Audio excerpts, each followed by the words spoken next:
नमस्कार दोस्तों, भृगु ज्ञानवाणी में आप सभी का स्वागत है। अगर आप मेरे चैनल पे पहली बार आए हैं तो मेरे चैनल को सब्सक्राइब करिए। मैं ज्योतिष, वैदिक ज्योतिष के ऊपर वीडियो बना के आप सभी के लिए ज्योतिष को समझना सरल करता हूँ कि आप स्वयं अपनी जन्म लगन कुंडली को खोल के जो भी स्क्रीन पे दिया है या जो मेरी वीडियो में मैं बता रहा हूँ उनसे आप अपने बारे में एक संक्षेप में जानकारी प्राप्त कर सकें। आपको मेरी वीडियोस पसंद आए तो लाइक करिए, शेयर करिए अपने सभी साथियों के साथ, घर परिवारजनों के साथ, और मेरे चैनल को जरूर सब्सक्राइब करिएगा।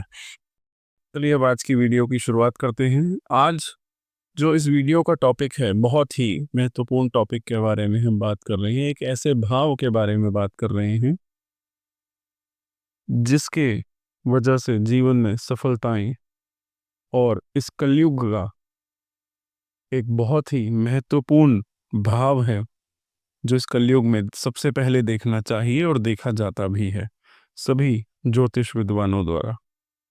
जी, मैं बात कर रहा हूँ अष्टम भाव की। आठवां भाव अष्टम भाव। अष्टम भाव और अष्टमेश ये जातक के जीवन में उसकी सफलता को देखने के लिए महत्वपूर्ण, सबसे इम्पोर्टेंट रोल अदा करता है। आठवां भाव गुप्त धन का है, गुप्त रिलेशंस का है, गुप्त विद्या का कारक है। ये गुप्त रूप से बनाए गए हर दुख सुख का कारक है, मृत्यु का कारक है, पूर्व जन्म में किए हुए कर्मों का भाव है। इन सभी चीजों का भाव आठवां भाव होता है, यानी अष्टम भाव। अभी जैसे कलयुग चल रहा है, कलयुग में अष्टम भाव सबसे ज्यादा लाभ देता है। जितना लाभ अष्टम भाव जातक को दे सकता है और कोई भी भाव कलयुग के अंदर प्रभावशाली नहीं है। ये मेरी रिसर्च है और बहुत से ज्योतिष विद्वान भी इस बात से सहमत रहते हैं। जो भी बातें मैं बता रहा हूँ अपने अनुभव पर आधारित ही बातें आपसे शेयर कर रहा हूँ इस वीडियो के माध्यम से। अगर अष्टम भाव मजबूत हो तो रातों रात जातक की किस्मत बदलने में सक्षम होता है, यानी कि अचानक से सफलता, रातों रात ही सफलता मिल जाती है। अष्टम भाव जो है जातक को रंक से राजा बनाने में सक्षम होता है। देखिए, जो अष्टम भाव होता है उसको थोड़ा सा और मैं अच्छे से समझाता हूँ कि कैसे ये यूजफुल और लाभ भाव माना जाता है। कर्म स्थान यानी कि 10th हाउस से अगर हम देखें, मेहनत का स्थान होता है 10th हाउस। उससे अगर हम काउंटिंग करेंगे, शुरुआत करेंगे, तो 8th हाउस 11th हाउस माना जाएगा। उस अकॉर्डिंग 10th हाउस को अगर हम मेन कॉमन करते हैं तो 8th हाउस हमारा बनेगा लाभ का भाव, 11th हाउस आएगा उस पे। तो इसीलिए कलयुग के अंदर 8th हाउस को, लगन कुंडली के 8th हाउस को सबसे ज़्यादा शुभ मानते हैं। ओवरऑल अगर कहें तो जो 8th हाउस है वो मेहनत के भाव का, कर्म के भाव का, लाभ का भाव होता है, उसके कर्म का भाव के। और इसके साथ साथ अगर अष्टम भाव अगर आपका कुंडली में मजबूत नहीं है तो जातक जितनी मेहनत करेगा उसको उसका फल नहीं मिलेगा। अब मैं दोबारा समझा रहा हूँ कि अगर आपका अष्टम भाव अच्छा नहीं है, अशुभ फल दे रहा है, या वहाँ पे अशुभ ग्रह की दृष्टि पड़ रही है, तो आप जितनी भी मेहनत करेंगे उसका फल आपको अच्छा नहीं मिलेगा। इसीलिए जातक की लगन कुंडली के अंदर 8वां घर मजबूत होना बहुत जरूरी होता है। इसके साथ साथ जो अष्टम भाव होता है ये 7th हाउस से दूसरा हाउस भी माना जाता है। हम देखते हैं 7th हाउस किस चीज़ का होता है। 7th हाउस होता है एग्रीमेंट्स का, कमिटमेंट्स का, पार्टनरशिप्स का, साझेदारी का, मैरिज से रिलेटेड। तो ये मैरिज जो होता है क्या होता है, एक एग्रीमेंट ही तो होता है ना, कमिटमेंट ही तो होता है ना। तो इसीलिए 7th हाउस को इस प्रकार कहा जाता है। जैसे आप देखेंगे, पार्टनरशिप होती है, साझेदारी होती है। मैरिज एक बहुत बड़ा एग्रीमेंट माना गया है, दोनों पति पत्नी के बीच में एक सबसे बड़ा एग्रीमेंट होता है, साथ देने का, फुल जिंदगी भर साथ निभाने का। किसी भी धर्म के अनुसार देखा जाए तो किसी धर्म में अग्नि को साक्षी मान के ये किया जाता है विवाह, किसी धर्म में ग्रंथ को साक्षी मानकर विवाह किया जाता है। तो ये साक्षी बनाना होता है। और हम अगर किसी जातक की कुंडली में डेली इनकम देखनी हो तो भी हम 7th हाउस से ही देखते हैं कि ये जातक डेली इनकम कर सकेगा, कैसे कर सकेगा, अच्छी होगी, बुरी होगी, या कम होगी, या होगी ही नहीं। तो ये चीज़ भी हम 7th हाउस से देखते हैं। तो जो 8th हाउस है वो 7वें हाउस से दूसरा आ जाता है, यानी कि 7वें घर का धन भाव, पत्नी का धन, ससुराल से धन, डेली कमाई का धन। तो ये सब हम 8वें भाव से देखते हैं। अब हम 8वें भाव से जो जो बनते हैं उन पर चर्चा करते हैं। जब 8वें घर का मालिक 8वें घर में ही हो तो अपने आप में ही ये राजयोग होता है। इस कुंडली के हिसाब से 8वें भाव का मालिक मंगल होता है, काल पुरुष कुंडली के अनुसार, और ये अपने ही घर में हो तो ये अपने आप में बहुत बड़ा राजयोग है। अगर जैसे कहते हैं ना कि अष्टमेश अगर अष्टम में आ जाए तो ये अपने आप में ही बहुत बड़ा राजयोग होता है। जातक को अचानक धन लाभ होगा, वसीयत मिलती है, किसी का पैतृक संपत्ति मिलती है, लाभ होगा, पत्नी के नाम से लाभ होता है, ससुराल से धन लाभ होगा। इन सब चीज़ों से जातक को धन लाभ होता ही होता है अगर 8वें भाव का मालिक 8वें घर में ही विराजमान हो। तो हम अगले ग्रह की बात करेंगे, शुक्र ग्रह की। शुक्र ग्रह से क्या होता है? भौतिक सुख का मालिक है, भौतिक लग्जरी का मालिक शुक्र। और अगर शुक्र महाराज अष्टम में आ जाए, यानी अष्टम भाव में स्थित हो, तो इससे बड़ा कोई राजयोग नहीं होता। क्या फल मिलता है? जातक को उसके जीवन में हर एक सुख प्राप्त होता है, हर एक प्रकार का भौतिक सुख प्राप्त होता है जातक को। और इसके अलावा जातक को ससुराल से भी धन लाभ होता है। हाँ, ये बात अलग है कि दशा और अंतर्दशा देखनी पड़ती है और उसके हिसाब से देर सवेर हो सकती है, लेकिन धन लाभ होगा, ये पक्का है, 100% गारंटेड है। अब हम अगले योग की बात करते हैं। अगला योग है कि अगर लग्नेश 8वें भाव में आ जाए, कि जातक जो है अपनी प्लानिंग के अनुसार ही सफल होगा। अगर लग्नेश अष्टम भाव में आ जाए तो राजनीति में भी ये जातक सफल होगा। और इस प्रकार की रणनीति अपनाते हैं ये जातक कि इनका प्रतिद्वंदी भी देखता रह जाता है कि ये क्या कर दिया इसमें, जब लग्नेश 8वें भाव में आ जाए तो। अगर मंगल आपका अष्टम भाव में आ जाए तो उस जातक की प्लानिंग बहुत बड़ी होती है और बहुत अच्छी होती है। एक बहुत बड़ा बिजनेस एम्पायर चला सकता है जातक। अब आगे मैं जिस योग की बात कर रहा हूँ, ये योग बहुत ही सफल, जिसे कहते हैं कि विद्वानों की, सफल बिजनेसमैन, बिजनेस टाइकून्स की कुंडली में देखा जाता है। इस योग को आप बहुत ध्यान से समझिए, कि अब इस योग को ध्यान से समझिए। जो ये पहला आप स्क्रीन पे देखिए, जो ये पहला घर होता है, इसे लगन कहते हैं। इस भाव को केंद्र का भाव भी कहते हैं और त्रिकोण का भाव भी कहते हैं। अगर हम पहले भाव को त्रिकोण भाव मान लें तो इसके साथ साथ दो त्रिकोण भाव और होंगे, 5वां और 9वां भाव। ये लगन कुंडली में एक त्रिकोण बन गए, पूरे के पूरे त्रिकोण बन गए। पहला घर, 5वां घर और 9वां घर।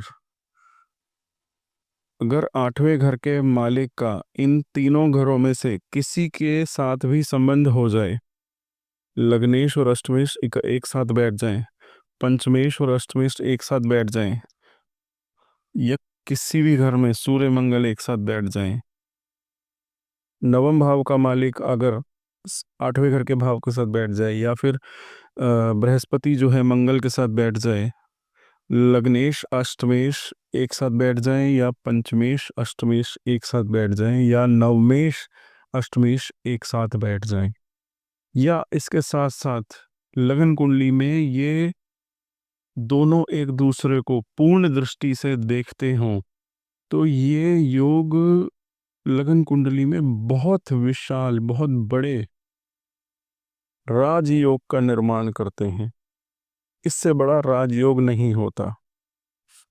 इसी के कारण जातक को अपनी लाइफ में बहुत ज़्यादा और बार बार धन लाभ होते हैं।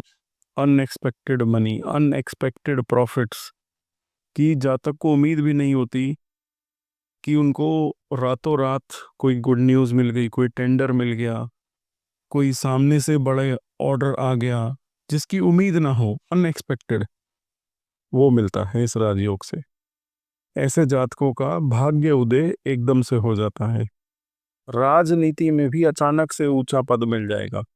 कोई सोच भी नहीं सकता कि रातों रात ये इंसान को इतनी बड़ी सीट, इतनी बड़ी पावर, इतनी बड़ी एमएलए बन जाएगा, या एमएलए की टिकट मिल जाएगी, या सांसदी की इलेक्शन लड़ने की टिकट मिल जाएगी। सोच भी नहीं सकता। अनएक्सपेक्टेड रिजल्ट मिलते हैं ऐसे योग अगर बने जन्म कुंडली में। तो किसी बोर्ड या कॉरपोरेशन का चेयरमैनशिप इनको ऑफर हो जाएगी। इनको एकदम से किसी की वसीयत मिल जाएगी, किसी की प्रॉपर्टी मिल जाएगी गिफ्ट में, अचानक से। मतलब जो इस जातक ने अपनी लाइफ में सोचा भी नहीं होगा वो मिलेगा इस जातक को। और ये लाभ और कब देखने को मिलता है? जब अष्टमेश की दशा में या अंतरदशा में कभी भी युति बने, या अष्टमेश की दशा आए या अंतरदशा आए, तो ये लाभ उस समय भी मिलता है। और ऐसा भी नहीं कि अगर दशा अंतरदशा नहीं आई तो आपको ये मिलेगा नहीं, नहीं, आपको मिलेगा, कभी भी मिल सकता है, अनएक्सपेक्टेड। तारामंडल में ग्रह हर समय मूवमेंट के अंदर हैं, चल रहे हैं। हर कुछ दिवस बाद कोई ना कोई ग्रह युति बनती रहती है। तो आपको कभी भी आपका भाग्य उदय हो सकता है। ये योग प्रसिद्धि के लिए बहुत अच्छा योग है, धन लाभ के लिए बहुत अच्छा योग है, प्रॉपर्टी निर्माण के लिए बहुत अच्छा योग है, हर भौतिक सुख के निर्माण के लिए ये योग बहुत अच्छा होता है। तो ये तो था अष्टमेश का त्रिकोण के साथ संबंध और युति योग। तो हम बात करते हैं अगले योग की। अष्टम भाव में अगर 3 या 3 से अधिक ग्रह विराजमान हो, शुभ ग्रह हो या अशुभ ग्रह हो, कोई भी ग्रह, किसी भी तरीके के ग्रह हो अष्टम भाव में 3 या 3 से अधिक, जैसे मान लीजिए बुध आ गया, बृहस्पति और इसके साथ शुक्र या सूर्य, 3 या 3 से अधिक अगर अष्टम भाव में हो, तो इस तरीके के जातक बहुत बुद्धिमान होते हैं, बहुत प्रतिष्ठित होते हैं, बहुत लोकप्रिय होते हैं। लोग इनकी सलाह से काम करते हैं, एडवाइज़र होते हैं, बड़े बड़े लोगों के, बड़े बड़े पॉलिटिशियंस के एडवाइज़र होते हैं। यह योग बड़े बड़े बड़े धार्मिक गुरुओं की कुंडली में भी देखने को मिलता है, जिनके बहुत फॉलोअर्स होते हैं, जिनके बहुत चेले होते हैं, जिनके इन इन जातकों के पास धन बहुत प्रचुर मात्रा में होता है, धन की कोई कमी नहीं होती। कितना भी बड़े से बड़ा काम शुरू कर लें, धन की कमी के कारण कोई काम नहीं रुकेगा। इसके साथ साथ आपको एक और इंटरेस्टिंग बात बताता हूँ। अगर नीच ग्रह, जिसको जिसको अशुभ मानते हैं कि नीच का ग्रह आ गया, लेकिन अगर 8वें भाव में अगर नीच का कोई भी ग्रह आ गया तो ये बहुत शुभ फल देगा। सपोज जैसे कि वृश्चिक राशि है, वृश्चिक में चंद्रमा नीच राशि का है, अगर चंद्रमा यहाँ पे नीच ग्रह का आ गया, हर ग्रह की सप्तम दृष्टि तो होती ही है, तो इसकी सप्तम दृष्टि कहाँ पड़ेगी? धन भाव पर। और जो ग्रह यहाँ नीच का होता है उसके 7वें घर में वो उच्च का होता है, यानी कि उसकी उच्च की दृष्टि धन भाव पर पड़ गई, तो ये जातक बहुत धनवान होगा, उसकी वाणी बहुत मधुर होगी। अगर नीच ग्रह की दृष्टि पड़ रही हो तो वाणी बहुत कॉन्फिडेंस वाली होगी, और अगर सूर्य की दृष्टि पड़ रही हो तो हुक्म देने वाला होता है ऐसा जातक। तो अष्टम भाव में नीच ग्रह जातक को धनवान बनाता है। देखिए, नीच ग्रह का भी लाभ ही है अष्टम भाव में। अगर अष्टम भाव में शुभ ग्रह हो, बुध हो, शुक्र हो, बृहस्पति हो, अगर ये सब ग्रह हों अष्टम भाव में, तो इनकी वाणी बहुत ज़्यादा इफेक्टिव होती है, प्रभावशाली होती। इस तरीके के जातकों को पता होता है कि किसी भी सिचुएशन में किस व्यक्ति के साथ किस तरीके से डील करना है, क्योंकि जब ये ग्रह अष्टम भाव में होंगे तो इनकी पूर्ण दृष्टि दूसरे भाव पर पड़ेगी, और दूसरा भाव वाणी का भी होता है।